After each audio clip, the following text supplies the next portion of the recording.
आज हम एक बहुत बड़े सवाल को समझने की कोशिश करेंगे और वो सवाल ये है कि भारत की आबादी इतनी ज्यादा क्यों है। इस विश्लेषण में हम इसकी जड़ों तक जाएंगे। तो सवाल यही है, भारत दुनिया का सबसे ज्यादा आबादी वाला देश क्यों है? अब ये सवाल सुनते ही ना मन में कई तरह के जवाब आते हैं, लेकिन असली वजह शायद वो बिल्कुल नहीं है जो हम में से ज्यादातर लोग सोचते आए हैं। आज की तारीख में भारत की आबादी है लगभग 1.47 अरब। जी हाँ, हमने चीन को पीछे छोड़ दिया है। और सबसे हैरान करने वाली बात तो ये है कि दुनिया की करीब 18% आबादी दुनिया के सिर्फ 2% जमीन पर रहती है।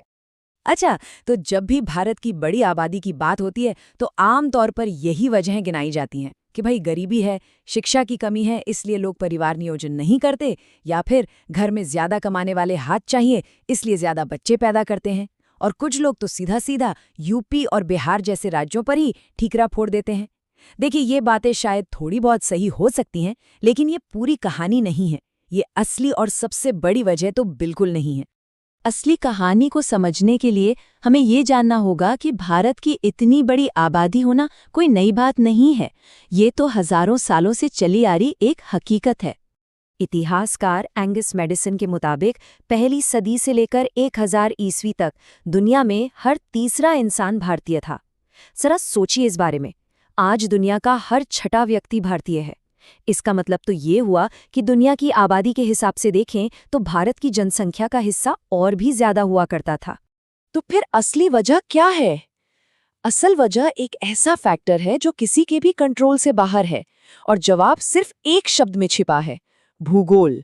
अक्सर हम शिक्षा, गरीबी, हेल्थ केयर इन सब पर तो ध्यान देते हैं, लेकिन जो सबसे बड़ी, सबसे बुनियादी वजह है उसे हम भूल ही जाते हैं। और इस पूरी कहानी का असली हीरो है भारत, गंगा का मैदान, जिसे हम इंडो गैंगेटिक प्लेन भी कहते हैं। यही वो जगह है जिसने भारत की इस विशाल आबादी की नींव रखी है।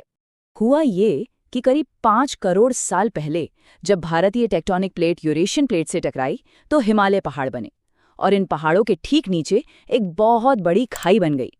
लाखों सालों तक हिमालय और दूसरी नदियों ने इस खाई को मिट्टी, पत्थर और गाद से भरा, और इसी से बनी जलोढ़ मिट्टी या अलुवियल सॉइल, जो दुनिया की सबसे उपजाऊ मिट्टियों में से एक है।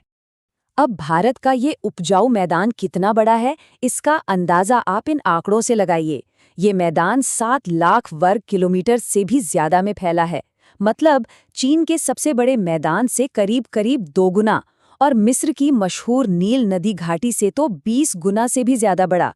आज दुनिया की 11% आबादी सिर्फ इसी एक मैदान पर रहती है। तो चलिए अब आगे बढ़ते हैं और देखते हैं कि वो कौन सी 3 खास बातें थी जिनका ऐसा जबरदस्त कॉम्बिनेशन बना कि ये इलाका इतना प्रोडक्टिव हो गया।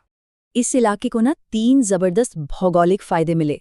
पहला तो ये कि यहाँ दुनिया की सबसे उपजाऊ जमीन है। दूसरा, यहाँ पानी के 2 सोर्स हैं। एक तो हिमालय से निकलने वाली सदियों पुरानी नदियाँ, और दूसरा हर साल आने वाली मानसून की बारिश। और तीसरा फायदा ये कि यहाँ का मौसम ऐसा है कि साल भर फसलें उगाई जा सकती हैं, क्योंकि हिमालय जो है वो सेंट्रल एशिया से आने वाली ठंडी और सूखी हवाओं को रोक लेता है। और देखिए, ये कोई नई खोज नहीं है। आज से करीब 2300 साल पहले सम्राट चंद्रगुप्त मौर्य के दरबार में आए एक यूनानी राजदूत मेगस्थनीज ने अपनी किताब इंडिका में साफ साफ लिखा था कि भारत में 2 फसल प्रणाली की वजह से कभी अकाल या भोजन की कमी नहीं होती। अब जाहिर सी बात है, जब एक ही जमीन साल में 2 या 3 फसलें दे सकती है तो वो दोगुनी या तिगुनी आबादी का पेट भी तो भर सकती है। लेकिन यहाँ एक सवाल जरूर उठता है, अगर ये सब सच है तो फिर कुछ साल पहले तक चीन की आबादी भारत से ज्यादा कैसे हो गई थी? इसका जवाब इतिहास की एक बहुत ही दुखद घटना में छिपा है। अगर हम इतिहास के पन्ने पलट कर देखें तो भारत की आबादी लगभग हमेशा ही चीन से ज्यादा रही है। इन दोनों देशों ने मिलकर हमेशा दुनिया की 50 से 60% आबादी को संभाला है, और उसमें भी ज्यादातर हिस्सा भारत का ही था। तो फिर ये बदलाव आया कैसे? वजह ये नहीं थी कि चीन की आबादी बढ़ गई, बल्कि वजह ये थी कि भारत की आबादी बहुत तेजी से घट गई। और इस गिरावट की वजह थी ब्रिटिश राज और उनकी शोषण करने वाली नीतियां। ये आंकड़ा सच में चौंकाने वाला है। ब्रिटिश शासन के दौरान भारत में जो अकाल पड़े, उनमें 3 से 3.5 करोड़ भारतीयों की मौत हुई। ये संख्या पहले विश्व युद्ध में मारे गए कुल लोगों की संख्या से लगभग 4 गुना ज्यादा है। ये भारत की कुदरती समृद्धि का एक तरह से कृत्रिम दमन था। खैर, आज़ादी के बाद अकाल बंद हुए और हरित क्रांति जैसी नीतियों ने भारत की उपजाऊ जमीन को और ताकत दी, जिससे आबादी एक बार फिर से बढ़ने लगी। लेकिन अब कहानी में एक नया और चिंताजनक मोड़ आ रहा है।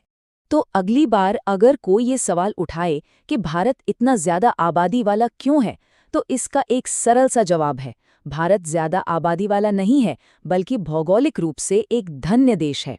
हमारे पास दुनिया का सबसे बड़ा उपजाऊ मैदान है और दुनिया के सबसे ऊंचे पहाड़ हैं। और सच तो ये है कि भारत की आबादी अब अपने आप स्थिर हो रही है।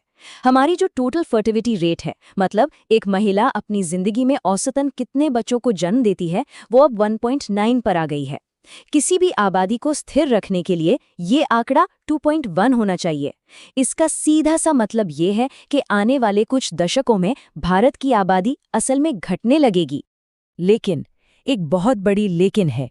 जिस भौगोलिक वरदान ने हमें हजारों सालों तक पाला पोसा है, वो अब क्लाइमेट चेंज की वजह से बहुत बड़े खतरे में है।